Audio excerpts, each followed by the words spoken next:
సత్య సువార్త కార్యక్రమం ద్వారా దేవుని వాక్యం ఇచ్చిన ప్రియమైన దేవుని బిడ్డలకు ప్రభు అయిన యేసుక్రీస్తు నామమున వందనములండి. ప్రియులారా, గత పాఠములో మనము యేసుక్రీస్తు వారిని గూర్చి పరిశుద్ధాత్మను గూర్చిన ప్రవచనాలను పేతురు గారు వివరించి అక్కడున్న ఇశ్రాయేలీయులందరికి కూడా వివరించి చెప్పినట్లుగా పెంతెకోస్తు అనే పండుగ దినమున కూడి వచ్చిన వారందరికీ ఆ యొక్క ప్రవచనాలన్నీ వివరించి చెప్పినట్లుగా మనం గత పాఠములో మనం చెప్పుకున్నాం. ఈరోజు అపోస్తుల కార్యము 2వ అధ్యాయము 36వ వచనం నుంచి మరలా కొన్ని విషయాలు మనం తెలుసుకుందామండి. 36వ వచనంలో గనుక మనం చూసినట్లయితే పేతురు గారు మరి యొక్క ప్రవచనాన్ని ఇక్కడ వివరిస్తూ ఉన్నారు వారికి. మీరు సిలువ వేసిన ఈ యేసునే దేవుడు ప్రభువుగాను క్రీస్తుగాను నియమించెను. ఇది ఇశ్రాయేలీయుల వంశమంతయు రూఢిగా తెలుసుకొనవలెనని చెప్పెను. ప్రియులారా, గత పాఠమును గనక మనం చదివితేనే అపోస్తుల కార్యము గ్రంథం 1వ అధ్యాయం నుంచి మన పాఠములు మనం ప్రారంభించి ఉన్నాము. మీరు గత పాఠానికి కూడా మీరు వినినట్లయితేనే ఈ యొక్క విషయాలన్నీ అర్థమవుతాయి. ఇక్కడ 36వ వచనములో పేతురు గారు మరి యొక్క ప్రసంగాన్ని మరి యొక్క ప్రవచనాన్ని ఏ విధంగా వివరిస్తున్నారు అంటే, అక్కడున్న వారితో మీరు సిలువ వేసిన ఈ యేసునే దేవుడు ప్రభువుగాను క్రీస్తుగాను నియమించెను. ప్రభువు అనగా రాజు, క్రీస్తు అనగా అభిషక్తుడు, అభిషేకింపబడిన రాజుగా దేవుడు, తండ్రి అయిన దేవుడు యేసుక్రీస్తు వారిని నియమించినట్టుగా మనం ఇక్కడ పరిశుద్ధ గ్రంథంలో మనం చూస్తూ ఉంటున్నాం. ఆ విషయాన్నే పేతురు గారు వారికి వివరించి చెప్తూ ఉంటున్నాడు. ఏ విధముగా ప్రవచనాన్ని అక్కడ వివరిస్తూ ఉంటున్నారు. మనం చూసినట్లయితే దానియేలు గ్రంథము 2వ అధ్యాయము, దానియేలు గ్రంథము 2వ అధ్యాయములో గనక 2వ అధ్యాయం మనం చదివినట్లయితే 25వ వచనం నుంచి మనం చదివినట్లయితే అక్కడ ఒక రాజుగారికి ఒక కల వస్తుంది. ఆ కలలో పెద్ద బ్రహ్మాండమైన ఒక విగ్రహం ఉంది. ఆ విగ్రహము ఎలా ఉంది అంటే, ఆ యొక్క విగ్రహానికి ఉన్న యొక్క శిరస్సేమో మేలిమి బంగారము, దాని యొక్క రొమ్ములు భుజములేమో వెండివియు, ఉదరమును తొడలు ఇత్తడివియు, మోకాళ్ళు ఇనుపవియు, పాదములలో ఒక భాగము ఇనుపది ఒక భాగము మట్టియు కలిగిన ఒక బ్రహ్మాండమైన విగ్రహము రాజుకి కలలో వచ్చింది. ఆ యొక్క కళ భావాన్ని దానియేలు గారు వివరిస్తూ ఉన్నారు. ఆ అధ్యాయం మీరు చదివినట్లయితే పూర్తిగా అర్థమైద్ది. అక్కడ ఏమంటూ ఉంటున్నారంట, ఆ యొక్క విగ్రహాన్ని రాజుల్ని చూపిస్తూ ఉంటుంది. ఆ యొక్క విగ్రహము రాజులను సూచిస్తూ ఉన్నది. ఆ రాజులు పరిపాలించిన విధానము, ఆ రాజ్యాంగము, ఆ చట్టములు, ఆ వివరాలన్నీ కూడా అక్కడ చూపిస్తూ ఉన్నది. అయితే అక్కడ ఉన్న సారాంశం ఏంటంటే, ఆ రాజుల కాలములలో అంటే రాజులు కాలము అయిపోవచ్చింది. ఆ రాజుల కాలములో అంటే ఏ రాజుల కాలములో ముందుగేమో అప్పుడు ఆ దానియేలు గారు మాట్లాడుతున్న సందర్భంలో ఉన్న రాజుగారేమో మేలిమి బంగారములాగా రాజ్య పరిపాలన చేస్తున్నట్లు, తర్వాత వచ్చే రాజేమో వెండి, తర్వాత వచ్చే రాజేమో ఇత్తడి, ఆ తర్వాత వచ్చే రాజేమో ఇనుము, ఆ తర్వాత వచ్చే రాజేమో ఒక భాగము మట్టి ఒక భాగము ఇనుపదిగా ఉన్నట్లుగా, అంటే రాజు వారి యొక్క స్థానం వారి యొక్క స్థితిని తగ్గించుకుంటూ వచ్చినట్లుగా మనం ఇక్కడ చూస్తూ ఉంటున్నాం. ఆ యొక్క రాజు యొక్క స్థితి తగ్గించుకుంటూ వచ్చినట్లుగా రాజుగారికి కల వచ్చింది. దాని యొక్క భావం అంటే ఆ యొక్క భావం ఏంటో దానియేలు గారు వివరిస్తూ ఉన్నప్పుడు ఆ రాజరిక స్థితి అంతా కూడా తగ్గుకుంటూ వచ్చింది. తగ్గించుకుంటూ వచ్చి చివరికి ఏమైందంటే చూద్దాం 33వ వచనం, 2వ అధ్యాయం 33వ వచనం నుంచి. దాని మోకాలు ఇనుపదియు, దాని పాదములలో ఒక భాగం ఇనుపదియు ఒక భాగం మట్టిదినయుండెను. మరియు చేతి సహాయము లేక తీయబడిన ఒక రాయి ఇనుమును మట్టిదియు కలిసిన ఆ ప్రతిమ యొక్క పాదముల మీద పడి దాని పాదములను తుత్తునీయులుగా విరగొట్టినట్టు తమకు కనబడెను. ఇక్కడ చూసినట్లయితే ఆ పెద్ద విగ్రహము ఆ రాజరికాన్ని బంగారం వెండి ఇత్తడి ఇనుముకు స్థితి తగ్గించుకుంటూ వచ్చిన ఆ బలమైన గొప్ప విగ్రహాన్ని విగ్రహాన్నంట చేతి సహాయము లేకుండగా, అంటే ఎవ్వరూ తీయలే ఆ రాయిని. ఎవ్వరు కూడా తీయకుండగానే దానంతటికదే ఏ చేతి సహాయము లేకుండగా తీయబడిన ఒక రాయి అంట. ఒక రాయి ఎవరు తీయకుండా ఉండిన ఆ రాయి, ఒక రాయి తనంతటకి తానే వచ్చి ఆ ఇనుము మట్టితో కలిసిన ఆ విగ్రహం యొక్క పాదముల మీద పడి దానిని కొట్టినప్పుడు ఆ విగ్రహం అంత కింద పడిపోయిన తర్వాత ఆ రాయి అంట విగ్రహాన్ని మొత్తాన్ని కూడా బంగారాన్ని, వెండిని, ఇత్తడిని, ఇనుముని మొత్తాన్ని కూడా విగ్రహం మొత్తాన్ని కూడా నలగగొట్టి తుత్తునీయులుగా చేసి పొడి చేసి, పొడి గాలికి కొట్టుకొని పోయినట్లుగా మనం ఇక్కడ చూస్తూ ఉంటున్నాం. మరియు చేతి సహాయము లేక తీయబడిన ఒక రాయి ఇనుమును మట్టియు కలిసిన ఆ ప్రతిమ యొక్క పాదముల మీద పడి దాని పాదములను తుత్తినీయులుగా విరగగొట్టినట్టు తమకు కనబడెను. అంతటి ఇనుమును, మట్టియు, ఇత్తడియు, వెండియు, బంగారము ఏకముగా దంచబడి కళ్ళములోని చెత్త వలె కాగా వాటికి స్థలము ఎచ్చటను దొరకకుండా గాలి వాటిని కొట్టుకొని పోయెను. ప్రతిమను విరగగొట్టిన ఆ రాయి సర్వభూతలమంత మహాపర్వతమాయెను.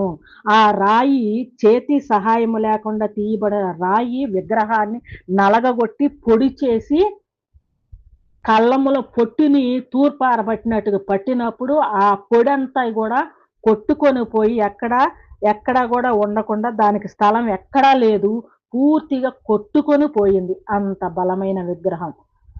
ఆ యొక్క కళ రాజుగారికి కనిపించింది. అంటే అంతకు ముందున్న రాజులందరూ కూడా రాజులు ఆ కాలములన్నీ కూడా పూర్తిగా కొట్టుకొని పోబోతున్నవి. అయితే ఎవరూ కూడా ఏ ఒక్క మానవుడు కూడా తీయలేనటువంటి ఒక రాయి వచ్చి దాన్ని నలగొట్టి, అంటే రాజులందరిని కూడా పొడి చేసి పారద్రోలింది. అయితే ఆ రాయి మాత్రము ఏమైందంటే సర్వభూతలమంత మహాపర్వతం అయిపోయిందంట. ఒక రాయిగా వచ్చి విగ్రహాన్ని పొడి చేసి పారదోలేసి ఈ రాయి మాత్రము భూతలం అంటే భూమి ఎంత వ్యాపించినంత మహాపర్వతం అయిపోయిందంట ఆ రాయి. ఇది ఒక ప్రవచనం. ఇదే ప్రవచనాన్ని యేసుక్రీస్తు వారు కూడా వివరించి చెప్తూ ఉంటున్నాడు. ఇక్కడ మత్తయి సువార్త 16వ అధ్యాయం 13వ వచనం నుంచి కనుక చూచినట్లయితే, యేసు పిలుపుదైన కైసరయ ప్రాంతములకు వచ్చి మనుష్య కుమారుడు ఎవడని జనులు చెప్పుకొనుచున్నారని తన శిష్యులను అడుగుగా, వారు కొందరు బాప్తీసం ఇచ్చి యోహాననియు, కొందరు ఏలియా అనియు, కొందరు ఇర్మియా అనియు, లేక ప్రవక్తలలో ఒకడని చెప్పుకొంచున్నారని అనిరి. ఇక్కడ యేసుక్రీస్తు వారు భూలోకములో ఉన్న కాలములో అనేక మంది కుంటివారు, గుడ్డివారు, రకరకాల వ్యాధిగ్రస్తులు వచ్చి ఆయన యొద్దకు వచ్చి స్వస్థతలు పొందుతూ మేలులు పొందుకుంటూ వెళుతూ ఉంటుంటే, వీరందరూ ఏ ఉద్దేశంతో నా యొద్దకు వస్తున్నారు, నేను ఎవరినని ఈ మనుషులందరూ చెప్పుకుంటున్నారు అని తనతో పాటున్న శిష్యులను యేసుక్రీస్తు వారు అడుగుతారు. అప్పుడు ఆ శిష్యులు ఏమంటున్నారంటే, అయ్యా ప్రవక్తలలో నీవు కూడా ఒక ప్రవక్త, ఏలియా, ఇర్మియా ఇట్లాంటి ప్రవక్తలు ఉన్నారు కదా మన పరిశుద్ధ గ్రంథంలో, ఆ ప్రవక్తలలో నీవు కూడా ఒక ప్రవక్త అనుకొని గౌరవంతో వచ్చి వారి యొక్క మేలులను పొందుకుంటున్నారు అనేసని వారు చెప్పుతూ ఉంటున్నారు. సరే ప్రభు వారు ఏమంటున్నారు, సరే వాళ్ళంటే అలా అనుకుంటున్నారు, మీరైతే నాతో పాటు రేయింబౌళ్ళు నాతో ఉంటున్నారు, అనేక విషయాలు చూస్తున్నారు, అనేక విషయాలు నేను మీకు చెప్తున్నాను కదా, మరి నన్ను గూర్చి మీరైతే ఏమనుకుంటున్నారు అని ప్రభువారు ఆ అపోస్తులను అడిగారు. 15వ వచనం మత్తయి సువార్త 16:15. అందుకు ఆయన మీరైతే నేను ఎవడనని చెప్పుకొనుచున్నారని వారిని అడిగాను. అందుకు సీమోను పేతురు, నీవు సజీవుడు వగు దేవుని కుమారుడు అయిన క్రీస్తు అని చెప్పాను. అప్పుడు అపోస్తులలో ఒకడైన పేతురు గారు నిలవబడి ఆ పేతురు గారు ఏమంటున్నాడంటే, మేమైతే ఏమని నమ్ముచున్నామంటే మిమ్మల్ని, మీరు సజీవుడు వగు దేవుని కుమారుడు అయిన క్రీస్తువు అని పేతురు గారు సమాధానం ఇచ్చాడు. ప్రభువారు అక్కడ ఏం క్వశ్చన్ అడిగారు, నేను ఎవరినని మీరు అనుకుంటున్నారు, ప్రజలు ఏమనుకుంటున్నారా అని అడిగారు. ప్రవక్తం అనుకున్నారు. మరి నేను ఎవరినని మీరు అనుకుంటున్నారు అనేసని ప్రభువారు క్వశ్చన్ వేసినప్పుడు పేతురు గారు నీవు క్రీస్తువి అన్నాడు. అంటే దేవుని కుమారుడివైనా నీవు క్రీస్తువి అని పేతురు గారు సమాధానం ఇచ్చాడు. అప్పుడు ప్రభువారు ఏమంటున్నారు? ఆయన అడిగింది నేనెవరిని? పేతురు గారు చెప్పింది నీవు క్రీస్తువి. అప్పుడు ప్రభువారు ఆ మాటకి ఏమంటున్నారు? 18వ వచనములో మరి 17వ వచనం. అందుకు యేసు బర్యోనా నీవు ధన్యుడవు, పరలోకమందున్న నా తండ్రి ఈ సంగతి నీకు బయలుపరిచాను గాని నరులు నీకు బయలుపరచలేదు. అంటే దేవుడే ఈ విషయాన్ని నీకు బయలుపరిచాడు. ఏ విషయాన్ని? నేను క్రీస్తుని అనే విషయాన్ని దేవుడు నీకు బయలుపరిస్తే అని చెప్పావు గాని నీకు నీవుగా చెప్పలేదు అని మరలా ఏమంటున్నాడు? మరియు నీవు పేతురువే, అయితే ఈ బండ మీద నా సంఘమును కట్టుదును, పాతాళ లోక ద్వారములు దాని ఎదుట నిలవనేరవని నేను నీతో చెప్పుచున్నాను. అక్కడ ప్రభువారు అడిగింది నేనెవరిని? పేతురు గారు చెప్పింది నీవు క్రీస్తువు. మరలా ప్రభువారు ఏమంటున్నారు? ఈ బండ మీద, ఏ బండ మీద? క్రీస్తు అనే బండ మీద నా సంఘమును కట్టుదును, ఆ నా సంఘము ఎదుట పాతాళ లోకాలు కూడా పాతాళ లోక ద్వారములు కూడా నిలువనేరవు అని ప్రభువారు చెప్పారు. అంటే ఏ బండ మీద? క్రీస్తు అనబడిన బండ. క్రీస్తు అనబడిన బండ. అక్కడ పాత నిబంధనలు దానియేలు గారు రాజుగారికి వివరించి చెప్పిన, రాజుగారికి వచ్చిన కళ, ఆ విగ్రహాన్ని పొడి చేసి నలగగొట్టి పొడి చేసిన ఆ రాయి ఏమైంది? తర్వాత అది అభివృద్ధి అయ్యి భూతలమంతా, భూమి అంతా వ్యాపించిన మహాపర్వతం అయింది. ఏది? ఆ రాయి. ఆ రాయే ఎవరంటే యేసుక్రీస్తు వారు. ఈ బండ మీద, ఏ బండ మీద? క్రీస్తు అనబడిన బండ మీద నా సంఘమును కట్టుదును. అంటే స్వయంగా తన మీద తానే తన సంఘాన్ని తానే కడతాను అని ప్రభువారు స్వయంగా చెప్పినట్లుగా మనం చూస్తూ ఉంటున్నాం. అంటే క్రీస్తు అనబడిన ఆయన మీద, అంటే క్రీస్తు అనబడిన ఆ బండ మీద ఆయనే తన సంఘాన్ని కడతాను అని చెప్పినట్టుగా చూస్తూ ఉంటున్నాం. ఆ విధంగా ప్రవచనాల్లో వ్రాయబడిన ఆ రాయి, ఆ బండ యేసుక్రీస్తు వారే అని మనకి ఇక్కడ తెలియజేస్తూ ఉన్నది. ఇక్కడ అపోస్తుల కార్యముల గ్రంథం 2వ అధ్యాయంలో కూడా మనం చూసినట్లయితే పేతురు గారు అదే ప్రవచనాన్ని ఇక్కడ వివరించి చెప్పుతూ, మీరు సిలువ వేసిన యేసునే దేవుడు ప్రభువుగాను క్రీస్తుగాను నియమించెను. అంటే క్రీస్తు అను మాటకు అభిషక్తుడు అని అర్థము. క్రీస్తు అనబడిన ఆ సంఘము మీద, క్రీస్తు అనబడిన ఆ బండ మీద నా సంఘమును కట్టుదును అన్నారు. ఇక్కడ కూడా మనం చూసినట్లయితే ఇక్కడ ఏమంటున్నారంటే, సిలువ వేర్మి, అంటే అపోస్తులు ఇశ్రాయేలీలు ఆ దినాల్లో యేసుక్రీస్తు వారిని సిలువ వేయండి అని కేకలేసి ఆయన సిలువ వేయించారు కదా. సిలువ వేయండి అని కేకలు వేసి ఆయన సిలువకు అప్పగించారు కదా ఇశ్రాయేలీలందరూ. ఈయన దేవుని కుమారుడు కాదు కనుక ఈయన సిలువ వేయండి అని కేకలు వేసి అప్పగించారు.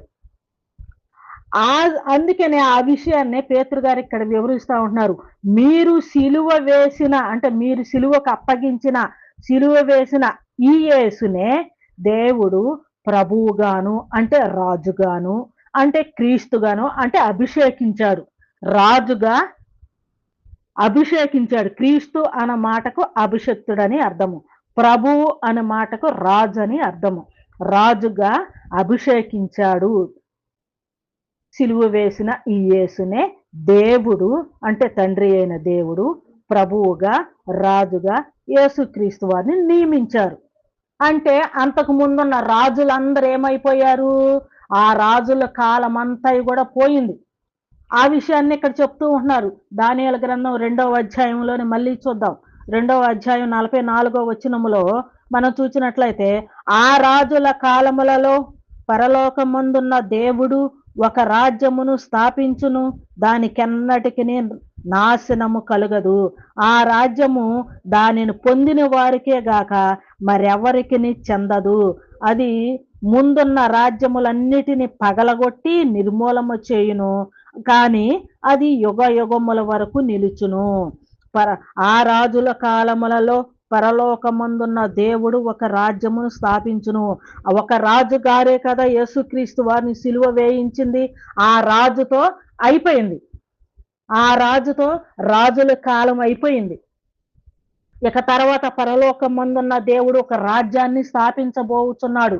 ఆ రాజ్యానికి రాజుగా యేసుక్రీస్తు వారు నియమించారు. వీరందరూ ఇశ్రాయేలీయులు సిలువ వేసిన ఆ యేసునే రాజుగా ఆయన నియమించారు. ఆ విషయాన్నే పేతురు గారు అక్కడున్న ఇశ్రాయేలీయులందరికీ వివరించి చెప్పుతూ ఉంటున్నారు. మీరు సిలువ వేసిన ఈ యేసునే దేవుడు రాజుగాను ప్రభువుగాను నియమించి ఉన్నాడు. ఇది ఇశ్రాయేలీయుల వంశమంతా కూడా రూఢిగా తెలుసుకొనవలెనని చెప్పాను. పేతురు గారు ఇశ్రాయేలీయులందరూ కూడా తెలుసుకోవాలి. మీరు ఆయన్ని సిలువేశారని చెప్పినప్పుడు అప్పుడు అక్కడున్న ఇశ్రాయేలీయులు అందరూ కూడా ఆ ప్రవచనాలని, ఆ విషయాలన్నిటిని విని, అయ్యో! దేవుని కుమారుడిని ఆయన చెప్పుకుంటానే ఉన్నాడు నేను దేవుని కుమారుడినని. మేమే నమ్మలేదు. దేవుని కుమారుడినే, మాకందరికి రాజునే, అంటే ప్రవచనాలలో చెప్పబడిన రాజుగారినే మేము సిలువ వేశామా? మా పాపానికి క్షమాపణ లేదా? ఇంత ఘోర పాపం చేశామా? అయ్యో! అయ్యో! మా పాపానికి క్షమాపణ లేదా? అనేని వారి హృదయములలో నొచ్చుకొని 37వ వచనములో వారి హృదయములలో వారు ఈ మాట విని హృదయములలో నొచ్చుకొని ఇప్పుడు అంత ఘోర పాపం చేశాము, ప్రభువారిని సిలువ వేసాం, మా పాపానికి క్షమాపణ లేదా అని వారి హృదయంలో నొచ్చుకొని, అంటే కింద పుట్టినట్లు పొడవబడిన వారై, అంటే హృదయంలో పొడుచుకున్న జోలాలతో పొడిచినట్లుంది ఆ మాటల. అంటే ఆ ప్రభు వారినే మేము సిలువ వేశామా అని ఆ బాధ ఆ యొక్క హృదయములో నుంచి వచ్చిన వేదన వారి యొక్క హృదయంలో నొచ్చుకొని వారై, అయ్యలారా సహోదరులారా మేమేమి చేతుమని ప్రభు పేతురును కడమ అపోస్తులను అడుగుగా, అప్పుడు అయ్యలారా ఇక మా పాపానికి క్షమాపణ లేదా?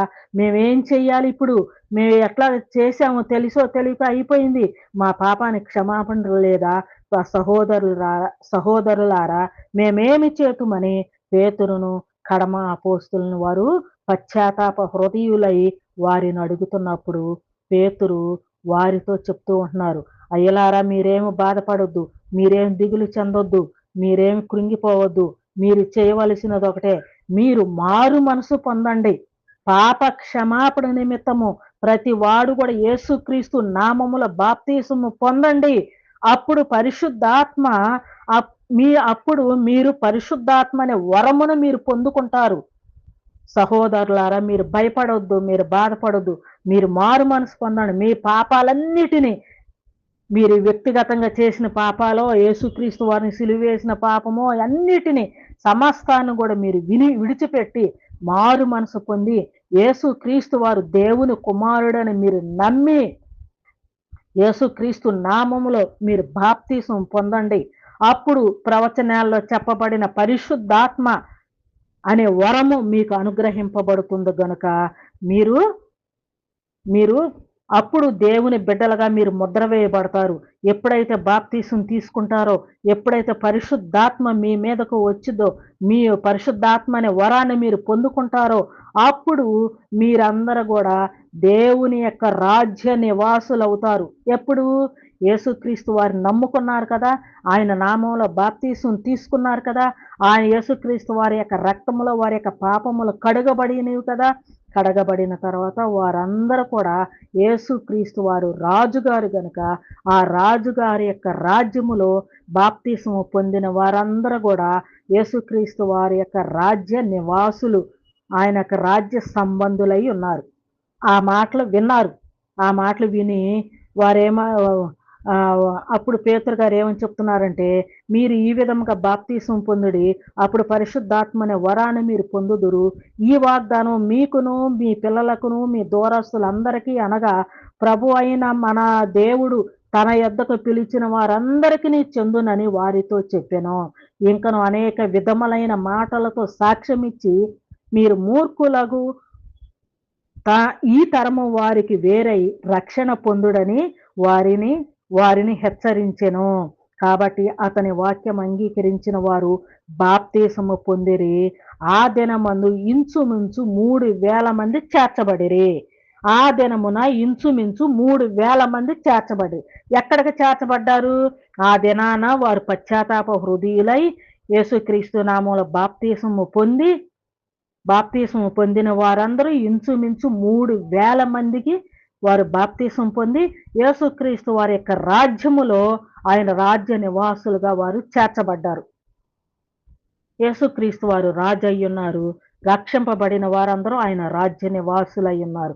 ఈ విధముగా వీరందరూ కూడా యేసుక్రీస్తు వారి యొక్క రాజ్య సంబంధులై ఉన్నారు.